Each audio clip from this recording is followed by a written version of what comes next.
এবার প্রকাশ্যে এসেছেন ঢাকা বিশ্ববিদ্যালয় ছাত্র শিবিরের সভাপতি সাদিক কায়েম। শনিবার সামাজিক যোগাযোগ মাধ্যম ফেসবুকে নিজ টাইমলাইনে এক স্ট্যাটাস দিয়ে নিজের পরিচয় প্রকাশ করেন তিনি। বাংলাদেশ ইসলামী ছাত্র শিবিরের ঢাকা বিশ্ববিদ্যালয় শাখার সভাপতির পরিচয় প্রকাশ্যে আসার পর এবারে আলোচনায় এসেছেন শিবিরের সেক্রেটারি। বিশ্বাস করে ক্লাসে আসি, ক্লাস থেকে যাই, যাকেই দেখি এখন মনে হয় যে আল্লাহ ও শিবির না তো, মানুষ পাত্র শিবির, এরকম আসলে মনে হচ্ছে। এখন যে কাউকে দেখতেছে মনে হচ্ছে তারা ছাত্র মানে শিবির। এটাই তো সুযোগ সমাজে নিজেরে বড় নেতা দাবি করার। এবার আমারে ঠেকাই কে?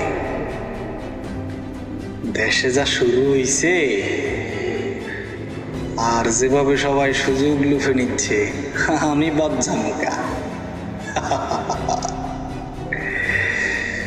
হয়ে যাক একটা খেলা।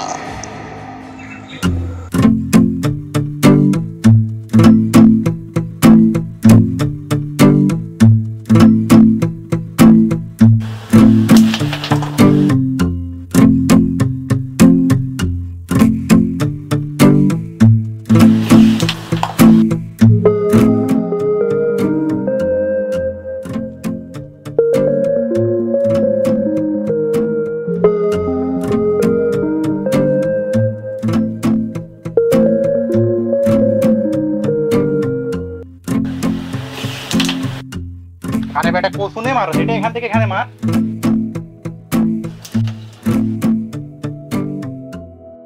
দেশের মধ্যে বলে কিছু রইল রে, কিছুই তো বুঝতে পারতেছি না। আরে আমারও তো একই কথা, যেখানে যাই সেখানে শিবির শিবির, কিছু বুঝলাম না ভাই। 158 জন সমন্বয়কের মধ্যে 108 জনই নাকি শিবির, এটা কিভাবে সম্ভব? আমার তো কিছু মাথায় আসে না। আরে তোদের মাথা এটা না ধরলে কি হয়েছে? হাসিনার মাথা এটা ঠিকই দোষ ছিল। কদিন পরে দেখবি শেখ হাসিনা দেশের চট করে ঢুকে বলবে আমি শিবিরের মহিলা বিভাগের প্রধান নেত্রী ছিলাম। আরে দূর, হেতি এখন ফেরেশতা দাবি করলেও বাংলাদেশে হেতিরা জায়গা হইতো না। সত্তার, এটাই সেই সুযোগ। খেলা তোমার শুরু কইরা দাও। আরে তোরা থাম, তোরা দেশে দুনিয়াতে আসস নাকি? গ্রামে বাস করো তোরা, আমার খবর জানোস না, আমার খবর রাখস না, এটা দেশের খবর নিতে আইসিস জানোস? সেই 2006 সালের কথা, যখন এই শিবিরের নাকানি সুবানি অবস্থা ছিল, তখন এই চট্টগ্রাম জেলা উত্তরের হালদিরসে ধরছিল কে জানোস? এই সত্তার। চিনে রাখ তোরা, এটা আসছে দেশে দুনিয়ার খবর রাখতে, সমন্বয়ের খবর রাখতে। এদের তৈরি করার কারিগর হচ্ছে আমরা। বেটা বুইড়া মিয়া কয় কি? তুই বুড়ে কারে কইলি? চিনোস আমারে? আমার আসল পরিচয় ছিল তো তোরা এখানেই মুইতে দিবি বেটা। তখনকার শিবিরের ইয়া বড় নেতা ছিলাম আমি বেটা। এখন যে চাঙ্গা চাঙ্গা ছেলেরা শিবির করে, শিবির দাবি করে, আর আমার এসে শিবির করতে আসছে এখানে। হ্যাঁ, এরা শিবিরের কি বুঝেটা কি? তুই আবার বুই ডাকস, থাবড়ে গাল ফাটা ফেলবো বেটা। আরে ভাই, এ কি বলে এসব? এ কি আসলে শিবির ছিল নাকি ও ভন্ডামি করতেছে? আরে দাঁড়াও দাঁড়াও, মুরগি একটা পাইছি, কাল সকালে মুরগি ডিম পাড়বে। আরে ভাই কি বলেন, বুঝলাম না। আরে থামো থামো, কাল সকালে সব বুঝতে পারবা।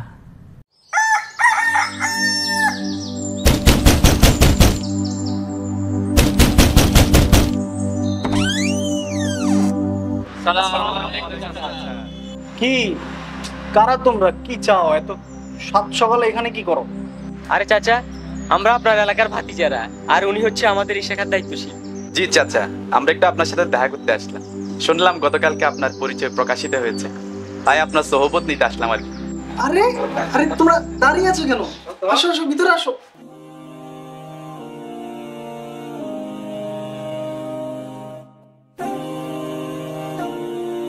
তো ভাতিজারা, কি অবস্থা আমাদের দলের? কি খবর?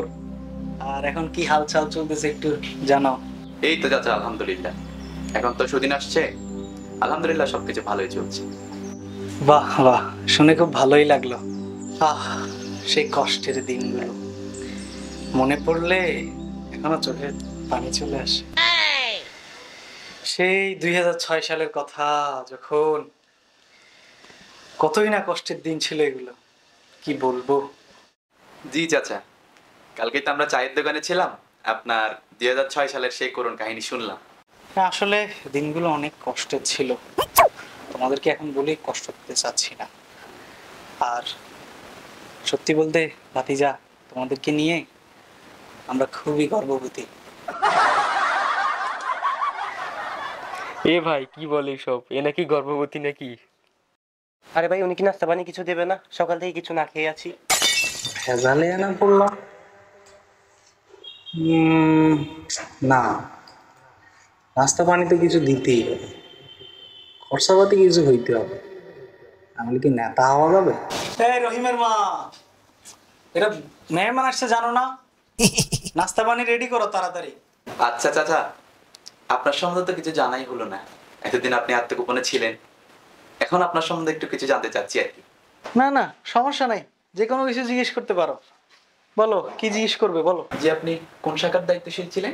বড়া খেয়ে গেলাম নাকি? আচ্ছা তোমরা একটু 2 মিনিট বসো, একটু আমি আসতেছি, যাচ্ছি আর আসতেছি। এক মহাজালা না, এখন কি বলি এদেরকে? না, কোনোভাবে বুঝতে দেওয়া যাবে না, আর এই সুযোগ কোনোভাবে হাতছাড়া করা যাবে না। এখন বলি কি এদেরকে, সভাপতি কি সহসভাপতি? এটাতে বহুত জবাব দিই, এটা বলা হবে না। এই সাধারণ সম্পাদক বললে কেমন হয়? আচ্ছা তার এটাই বল।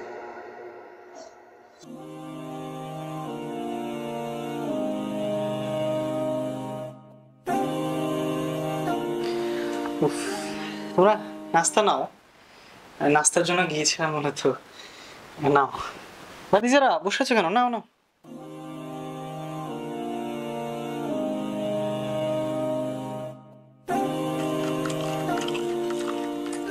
তো চাচা, আপনি তো বললেন না আপনি কোন শাখার দায়িত্বশীল ছিলেন? ও আচ্ছা, তা তো অবশ্যই।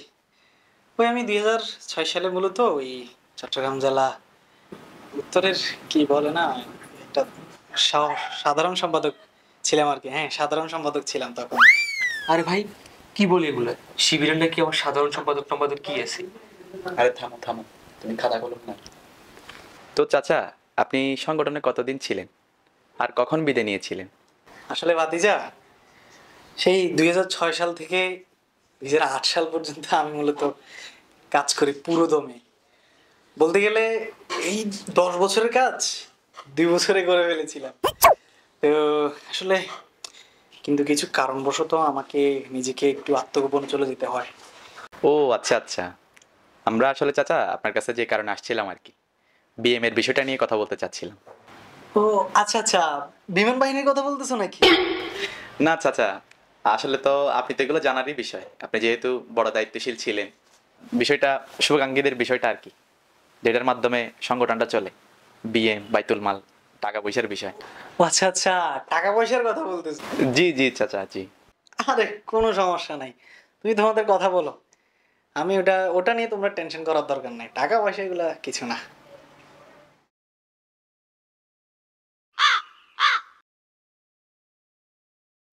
আসলে চাচা, আপনি তো 2008 সাল থেকে বিদায় নিছেন, নিয়ম অনুযায়ী 2008 সাল থেকে আমাদের শুভাকাঙ্ক্ষী। তো আপনি দেখে খুশি হবেন যে আমরা আপনার জন্য 2008 থেকে 2024 সাল পর্যন্ত হিসাবটা করে রেখেছি, যাতে আপনার টাকাটা দিতে সুবিধা হয়। এই নেন চাচা, আপনি একটু দেখেন।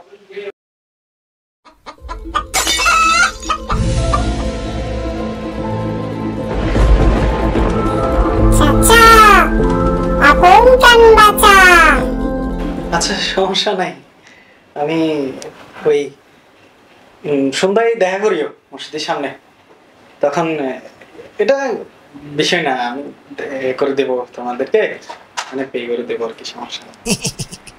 আজকে আর কোনো কিছু? ঠিক আছে। আচ্ছা ঠিক আছে চাচা, আল্লাহ হাফেজ। আসসালামু আলাইকুম। এরা তো আমার পুরাই লুটে পুটে খাইবে দেখতেছি।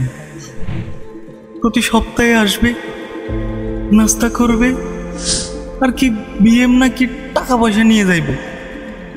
আর কে যে এত ফুটানি মারতে কইল, এখন নাকি 2008 সাল থেকে 2024 সাল পর্যন্ত সব কালেকশন দিতে হবে। এভাবে হইলে তো আমি পুরাই শেষ হয়ে যাব। হায় রে হায়, এ কি বিপদে পড়লাম।